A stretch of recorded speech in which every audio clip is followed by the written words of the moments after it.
Hi friends, welcome to నా మాట.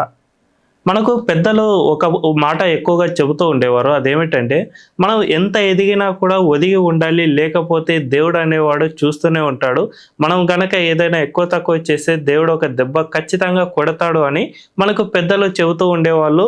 So జీవితం అనేది మనకు చాలా హైయెస్ట్ పొజిషన్స్ ఇస్తూ ఉంటుంది. జీవితంలో మనకు ఎక్కువగా డబ్బులు రావచ్చు, అదే సమయంలో మనకు బాగా ఫేమ్ రావచ్చు. సో ఇవి ఎంత ఎక్కువగా వస్తే మనం అంత హుందాతనంగా వ్యవహరించాలి. కానీ ఇందులో ఎక్కడైనా కూడా తేడా కొడితే దేవుడు అనేవాడు ఖచ్చితంగా చూస్తూనే ఉంటాడు. ఈ తేడా కొట్టిన టైంలో గనక మనం అటు ఇటు ప్రవర్తిస్తే ఖచ్చితంగా దేవుడు మనపై ఒక గట్టి దెబ్బ వేసి కూర్చోబెడతాడు. ఆ దెబ్బ ఏ విధంగా ఉంటుందంటే, అసలు మనం కోలుకోలేని పొజిషన్ల వరకు మనం చేరుకుంటాం. సో తర్వాత మనం ఎంత గింజుకున్నా కూడా మనకు ఆ పొజిషన్ అనేది రాదు. మనం ఎంత ట్రై చేసినా, ఏం చేసినా కూడా అది అస్సలు రాదు. సో దేవుడు కొట్టే దెబ్బ అంత గట్టిగా ఉంటుంది. రీసెంట్గా ఇప్పుడు గరికపాటి గారికి సంబంధించిన ఒక వీడియో కూడా పెద్ద ఎత్తున వైరల్ అవుతుంది. అందులో కూడా ఆయన ఇదే మాట చెప్పారు, దేవుడు అనేవాడు చూస్తూనే ఉంటాడు, మీరంతా కూడా చాలా జాగ్రత్తగా ఉండాలి, లేకపోతే ఖచ్చితంగా దేవుడు ఒక దెబ్బ వేస్తాడు అనే విధంగా ఆయనకు సంబంధించిన ఒక వీడియో కూడా ఇప్పుడు బాగానే వైరల్ అవుతుంది. సో ఇవన్నీ చూసుకుంటే ఖచ్చితంగా మనం ఇప్పుడు జనరల్గా సోషల్ మీడియాలో కొంతమంది బాగా ఫేమ్ అవుతూ ఉన్నారు. నా అన్వేషణ గురించి బాగా కంట్రవర్సీ అవుతుంది. సో నా అన్వేషణ అండ్ హర్ష సాయి, అదే టైంలో గతంలో ఫన్ బకెట్ భార్గవ్, బోరుగడ్డ అనిల్ కుమార్, కర్ణాటకలో ప్రజ్వల్ రేవణ, ఇలాంటి వాళ్ళంతా కూడా జీవితంలో ఒక ఫేమ్ వచ్చిన తర్వాత వీళ్ళు చేసిన కొన్ని తప్పుడు పనుల వల్ల ఇప్పుడు ఇంతగా ఇబ్బంది పడుతూ ఉన్నారు అని మనం స్పష్టంగా అర్థం చేసుకోవచ్చు. ఈ ఫన్ బకెట్ భార్గవ్ గురించి మనం ఒక్కసారి చూస్తే, అతను జీవితంలో అసలు మనకు వెబ్ సిరీస్ అనేవి యూట్యూబ్లో తెలియని టైంలోనే వీళ్ళు వెబ్ సిరీస్ చేసి బాగా ఫన్ చేయడం అండ్ ప్రజలకు మెప్పించడం ఇలాంటివి బాగానే చేశారు. ఆ టైంలో ఈ ఫన్ బకెట్ భార్గవ్కు బాగానే ఫేమ్ వచ్చింది. అతనికి ఉన్నంత ఫేమ్ వేరే వాళ్ళకు లేకుండా ఉండేది. సో ఆ విధంగా భార్గవ్ బాగానే పని చేశాడు. అతను జీవితంలో ఎదిగాడు. కానీ జీవితంలో ఎదిగినాక ఒక ఫేమ్ వచ్చిన తర్వాత అమ్మాయిల విషయంలో ఆయన ఒక తప్పుడు పని చేశాడు. దానివల్లనే ఈ ఫన్ బకెట్ భార్గవ్ ఇప్పుడు జైల్లో ఉన్నాడు. 2025లోనే అతనికి 20 years లైఫ్ టైం ప్రిజన్మెంట్ పడింది. సో 2045 వరకు అతను జైల్లోనే ఉండాల్సి వస్తుంది. అప్పట్లోపు అతని ఏజ్ దగ్గరగా 50 వరకు చేరుకుంటుంది. ఆ తర్వాత అతను ఏం చేయాలన్నా కూడా కుదరదు. ఇప్పుడు నా అన్వేషణకు సంబంధించిన కాంట్రవర్సీ కూడా అలాంటిదే. నా అన్వేషణ గురించి మనం చూసుకుంటే, గతంలో అతను ఈ ట్రావెలింగ్కు సంబంధించిన వీడియోలు ఎక్కువగా చేస్తూ ఉండేవాడు. ఈ ట్రావెలింగ్లో అతను కొన్ని వల్గర్ లాంగ్వేజ్ యూస్ చేసేవాడు. ఇప్పుడు సోషల్ మీడియాలో బాగా అది ట్రెండ్ అవుతుంది కాబట్టి చాలామంది దాన్ని లైక్ చేస్తూ ఉన్నారు కాబట్టి, సో ఈ నా అన్వేషణ కూడా ఆ వల్గర్ లాంగ్వేజ్ను యూస్ చేస్తూ అతనికి బాగా ఫేమ్ వచ్చేలా ట్రై చేశాడు. సో జీవితంలో అతను అనుకోలేనంతగా ఎక్కువగా ఫేమ్ వచ్చింది. గతంలో అయితే అతను బాగానే కష్టపడ్డాడు.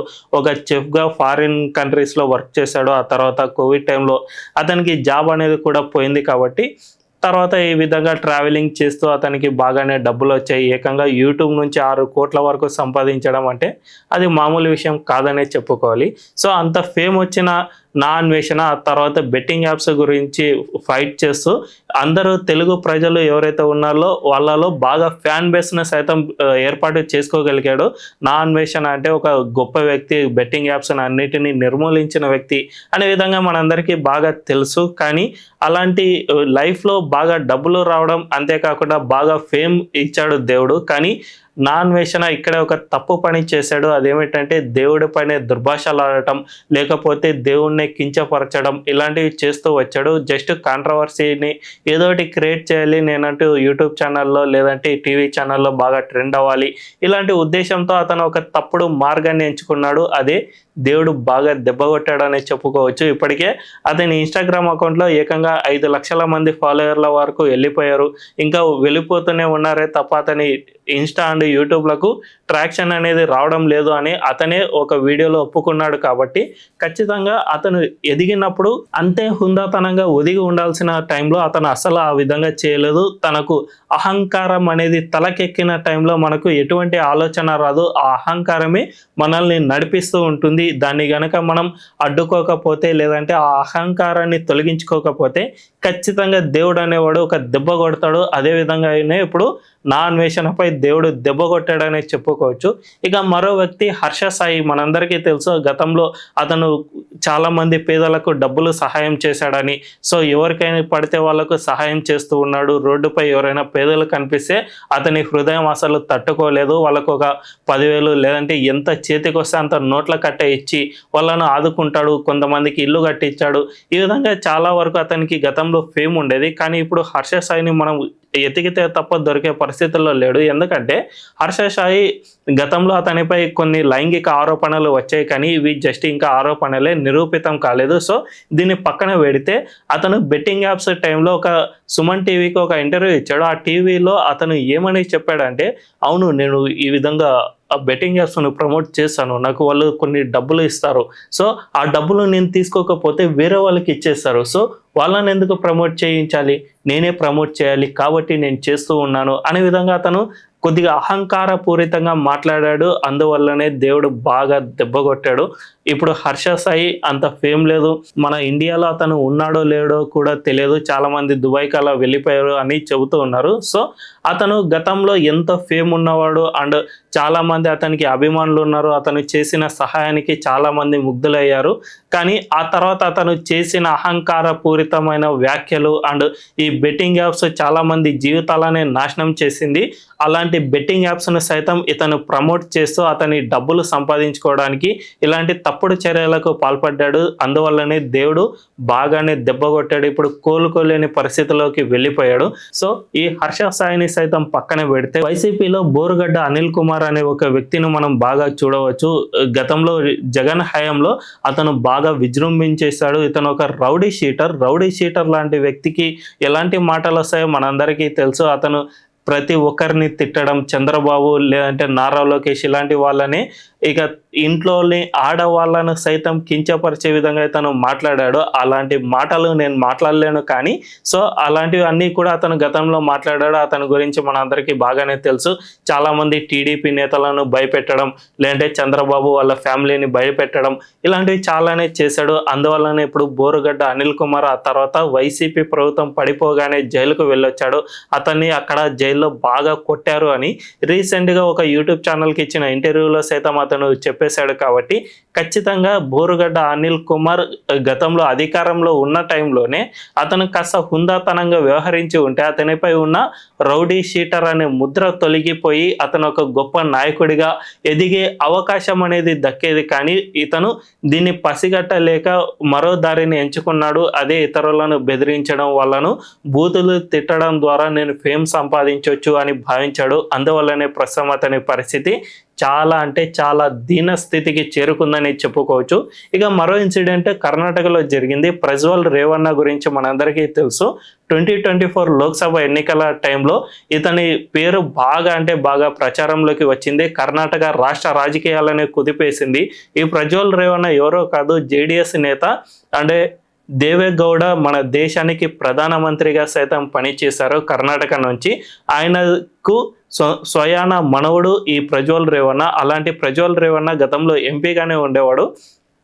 2019లో జేడిఎస్ పార్టీ నుంచి ఆయన ఎంపీగా ఎన్నికయ్యాడు. సో అతని పరిపాలన అనేది కొనసాగింది. జనరల్గా ప్రజాప్రతినిధులు వీళ్ళంతా కూడా ప్రజల సంక్షేమం కోసం పాటుపడాలి అండ్ ప్రజలకు ఏమేమి కావాలో అవన్నీ తెలుసుకుంటూ వాళ్ళ అవసరాలను తీరుస్తూ ఉండాలి. కానీ ప్రజ్వల్ రేవಣ್ಣకు అధికారం వచ్చిన తర్వాత అతను ఏం చేశాడు అంటే ఎక్కువగా అత్యాచారాలకు పాల్పడడం, ఇంట్లోని పని వాళ్ళను లైంగికంగా వేధించడం, లేకపోతే ఎప్పుడు ఏ అమ్మాయి దొరుకుతుందో అనే విధంగా అతను తాపత్రయపడడం, ఇలాంటివి చాలానే చేశాడు. అందువల్లనే ఆ తర్వాత అతనికి సంబంధించిన ఏకంగా 2500 వీడియోలు అతని ఫోన్ అండ్ ల్యాప్టాప్లలో దొరికాయి. అంటే అతను ఎంత క్రూరుడో, ఎంతగా లైంగికంగా వేధించాడో అర్థం చేసుకోవచ్చు. ఒకే ఒక మహిళ బయటికి వచ్చి కేసు పెట్టిండి. ఆ కేసు ఆ తర్వాత విచారణకు వచ్చి వెంటనే జస్ట్ 1 ఇయర్లోనే అతనికి లైఫ్ టైం ప్రిజన్మెంట్ పడింది. సో ఇప్పుడు అతను జైల్లో ఉన్నాడు. జైల్లో కూడా ఒక లైబ్రేరియన్గా పనిచేస్తూ ఉన్నాడు. అక్కడ నెలవారీ జీతం జస్ట్ 522 రూపాయలు మాత్రమే. సో ఒక ఎంపీగా అండ్ వాళ్ళ తాత మన దేశానికి ప్రధానమంత్రిగా ఉన్న సమయంలో ఇతను ఎంత హుందాతనంగా ఉండాల్సిన వ్యక్తి, అతను ఆ విధంగా ప్రవర్తించకుండా ఈ విధంగా తప్పుదారి పట్టడం, తద్వారా ఇప్పుడు జైల్లో యావజ్జీవ కారాగార శిక్ష అనుభవిస్తూ ఉన్నాడు. దాదాపు 10 ఏళ్ళు, అంటే వచ్చే 2035 ఆ టైంలో అతను రిలీజ్ అయ్యే అవకాశం ఉంది. సో వీళ్ళందరి ఇన్సిడెంట్లను మనం ఒక్కసారి చూసుకుంటే వీళ్ళకు ఎవరికి కానీ ఈ ఫేమ్ అనేది అంత కష్టంతో రాలేదు. కొంతమందికి అయితే కష్టపడితే వచ్చాయి, కానీ కొంతమందికి చాలా ఈజీగా ఈ ప్రజ్వల్ రేవన్న లేదంటే ఈ బోరుగడ్డ అనిల్ కుమార్ ఇలాంటి వాళ్ళకు చాలా ఈజీగా వచ్చేసింది. సో ఎప్పుడైనా కానీ ఒకటి ఈజీ మనీ కిల్స్ అనే సామెతను మనం ఎప్పటికైనా గుర్తుంచుకోవాల్సిన అవసరం ఉంటుంది. మనం ఎంత డబ్బులు ఎక్కువగా వస్తే అంత హుందాతనంగా వ్యవహరించాలి. ఆ డబ్బును చూసి విర్రవీగితే గనక దేవుడు అంతే స్థాయిలో చూస్తూనే ఉంటాడు. దేవుడు ఎప్పుడు ఊరికే ఉండడు. ఖచ్చితంగా ఒక దెబ్బ అనేది మన మీద వేస్తే అది ఎంత గట్టిగా ఉంటుందంటే అంత గట్టిగా ఉంటుందని అర్థం చేసుకోవాలి. ఇలాంటి ఇన్సిడెంట్లు మన తెలుగు రాష్ట్రాల్లో చాలానే జరిగాయి. చాలామంది యాక్సిడెంట్ కేసులు ఇరుక్కున్నారు, చాలామంది రేప్ కేసులు వాళ్ళపై పడ్డాయి. సో వీళ్ళంతా కూడా సెలబ్రిటీలు అయినా కూడా ఇప్పటికీ కూడా ఈ కేసుల చుట్టూ తిరుగుతున్న పరిస్థితి మనం చూస్తూనే ఉన్నాం. ఇలాంటివన్నీ మనం గుర్తుంచుకోవాలి. సో మనం దీని నుంచి ఒకటి టేకప్ తీసుకోవాలి. అదేమిటంటే మనం లైఫ్లో మనకు డబ్బులు వస్తాయి అండ్ మనకు ఒక మంచి ఫేమ్ వస్తుంది. ఆ ఫేమ్ అండ్ డబ్బులు వచ్చిన తర్వాత మనం చాలా అంటే చాలా హుందాతనంగా వ్యవహరించాలి. మనం డబ్బులు లేనప్పుడు ఏ విధంగా అయితే ఉన్నామో, అవతలి వారిని ఎంత ప్రేమగా అయితే చూసామో, లేదంటే మన స్నేహితులను ఎంతగా దగ్గరైతే చేసుకున్నామో, అండ్ మన తల్లిదండ్రులు మన బంధువులు వాళ్ళతో మనం ఏ విధంగా అయితే ప్రవర్తించామో అలాంటివన్నీ గుర్తుపెట్టుకోండి. సో మనకు లైఫ్లో డబ్బులు వచ్చిన తర్వాత కూడా మనం గతంలో ఏ విధంగా అయితే ఉన్నామో అదేవిధంగా భవిష్యత్తులో కూడా ఉండటమే మనలోని హుందాతనాన్ని చూపిస్తుంది. మనకు డబ్బులు వచ్చాయి కదా అని వీళ్ళందరినీ పక్కన పెట్టడం, విర్రవీగడం, ఎవరైనా చెబితే చెవిన పెట్టడం, అంటే తల్లిదండ్రులు అరే నువ్వు చేస్తున్న పని తప్పు ఇలా చేయకు అని చెప్పినా కూడా దాన్ని పక్కన పెట్టడం వల్ల మాత్రమే ఇలాంటివన్నీ జరుగుతూ ఉన్నాయి. అంతేకాకుండా మనలోని మనస్సాక్షికి అనేది అన్నీ తెలుస్తూనే ఉంటాయి. మనం ఏదైనా చిన్న తప్పు చేసినా కూడా మన మనసు అనేది ఎప్పటికప్పుడు మనల్ని హెచ్చరిస్తూనే ఉంటుంది, ఇది తప్పు కదా అని.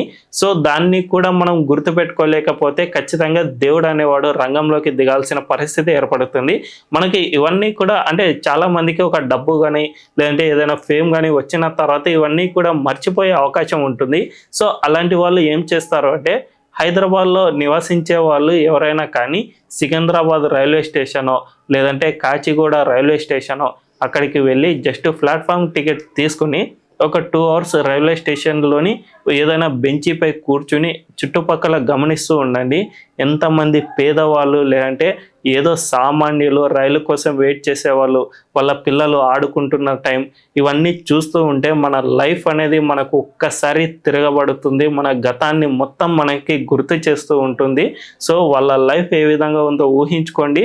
మనం అక్కడి నుంచే వచ్చాం కాబట్టి ఖచ్చితంగా ఆ డబ్బులకు తగ్గట్టు లేకపోతే మనం దాన్ని మర్చిపోయినా కూడా అక్కడికి వెళ్ళి కూర్చుని ఆ సిచ్యువేషన్ మొత్తాన్ని గమనిస్తే ఖచ్చితంగా మనలో మార్పు వస్తుంది అని మాత్రం మనం ఖచ్చితంగా చెప్పుకోవాలి. అంతేకాకుండా ఒకవేళ మనలో మార్పు రాకపోతే మన లైఫ్ ఇప్పుడు ఉన్న లైఫ్ను ఆ లైఫ్తో కంపేర్ చేసుకోండి. అప్పుడే మనలో ఒక భయం అనేది క్రియేట్ అవుతుంది.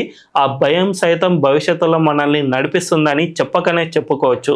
మరి ఇది నా మాటగా మీకు చెబుతూ ఉన్నాను. ఇందులో ఏమైనా మీ అభిప్రాయాలు ఏమైనా ఉంటే కామెంట్ల రూపంలో తెలియజేయండి. అండ్ ఈ వీడియో కనుక మీకు నచ్చినట్లయితే ఖచ్చితంగా మా ఛానల్ను సబ్స్క్రైబ్ చేసుకొని అండ్ బెల్ ఐకాన్ క్లిక్ చేయడం అస్సలు మర్చిపోవద్దు. Thank you.